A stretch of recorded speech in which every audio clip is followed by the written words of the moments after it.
Hello ladies and gentlemen, and welcome back to the Spenowaffle. Now, if you are watching this video, you're probably recognising that I pretty much wear this jacket all the while. I've got my little sticker on there, but the stickers that I got from Banana Print, you can stick them on here, put your clothes through the wash, and it stays. They are so good.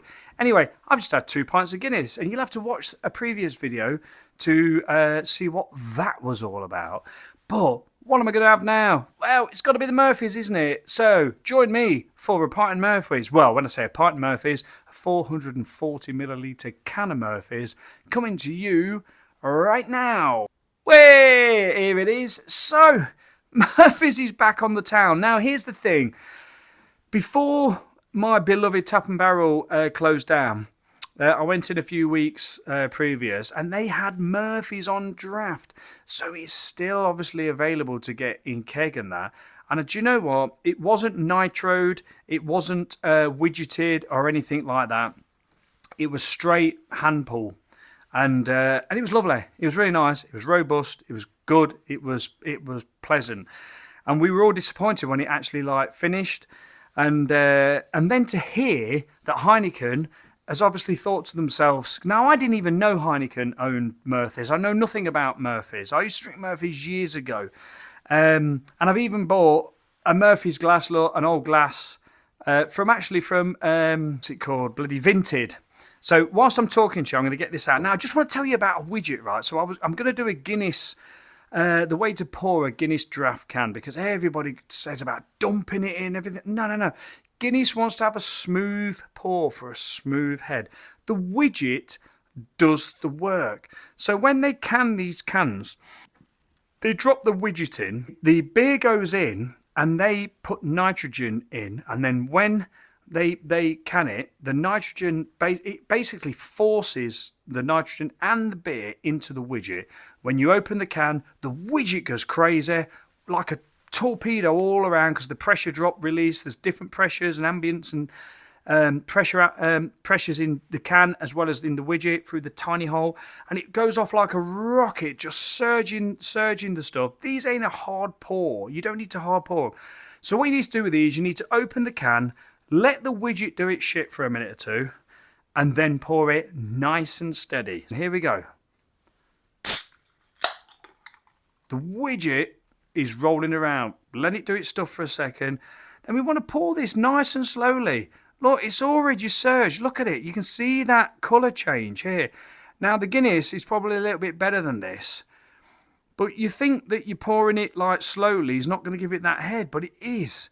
We want to have a nice smooth head. The reason we have these the widgeted cans and the widget is to get that nice smooth creamy head. If you just dump this in, now look, it's done its job, isn't it? Look, the widget has absolutely rocketed around that can, sprayed all that nitrogen and Guinness mix, and it's going to settle into a nice creamy head.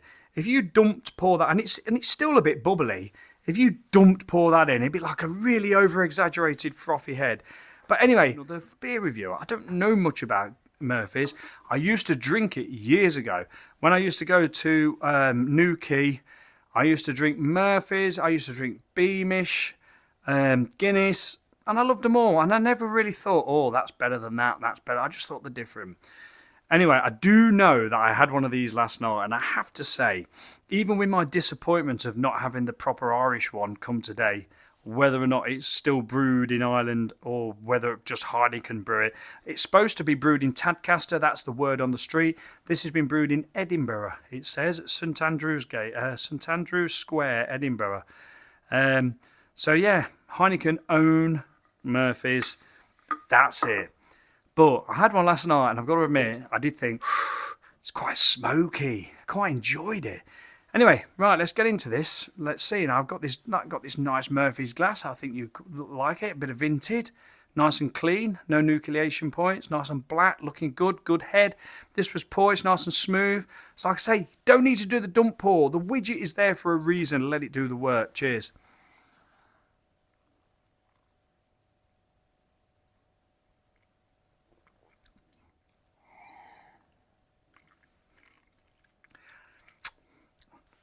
Now you say, I'm not going to even compare this to Guinness as a competition. Is this better than Guinness or is Guinness better than this? They're both two unique stouts. This is more, I put this as a bit more robust, a bit more gritty, a bit more, the carbonation, even though this is a nitro stout, it still feels like, because even with the Guinness, I think there is still CO2 in the Guinness. Even the nitro cans, it's not all nitrogen. I think there is some CO2 in there as well. This seems to have a bit more probably CO2 than the nitrogen. It's not as creamy. It's more robust. It's very nice. It's quite smoky. And the thing was, last night when I had it, I was saying to Mrs. Speno, oh, I said, this is quite smoky, this is. And then when I read sort of like the tasting notes of it, I never even thought about it years ago being smoky. But having the Sri Lanka Brewery beer, I recognise that sort of smoky, sort of burnt smoky type of flavour. And this has almost got a little bit of... I've really heard people talk about this being quite bland. I don't think it is. It's not bland like Guinness. It is a bland stout, but it's not. If you know what I mean. It's like they're traditional stouts. These are a stout that were invented years ago. I mean, Guinness, 1759, and we're talking a lot of the imperial stouts these days are modern type of stouts with modern like brewing techniques and technology and things. And this is almost like we've made Guinness and Murphy's have made a stout from years and years back, and they've just kept the recipe the same. Guinness has been brewing this as the same recipe for absolutely years and years and years and years and years. This is 4%. So they're all smashable stouts.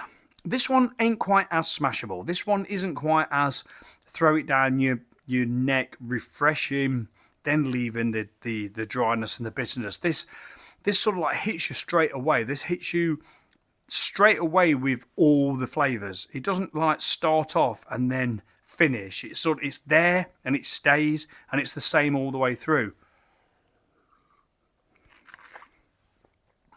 As soon as you drink it, it's there. It's dry. It's bitter. It's got a bit of chocolate with it. It's roasty and it's smoky. It's the smokiness that's really there in that. But anyway, you know, is it better than Guinness? No, it's just a different stout.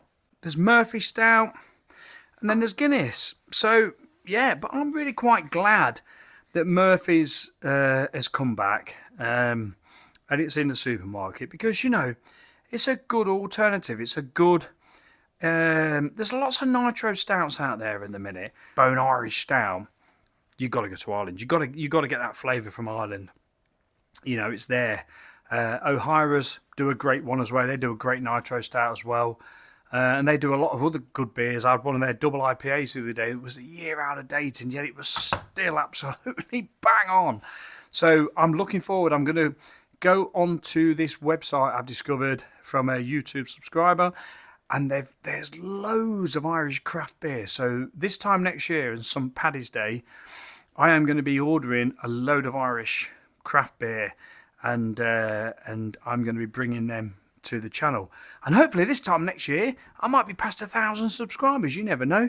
Anyway, this has been a Spenowaffle as always, and like I say, it's just what I do and who I am, and I go into it in depth. So cheers, everybody. Take care. Enjoy the rest of the weekend or the week, depending where you are. And live, laugh, love, and just keep smiling. Cheers, everybody. Much love, Speno and the Irish Stouts.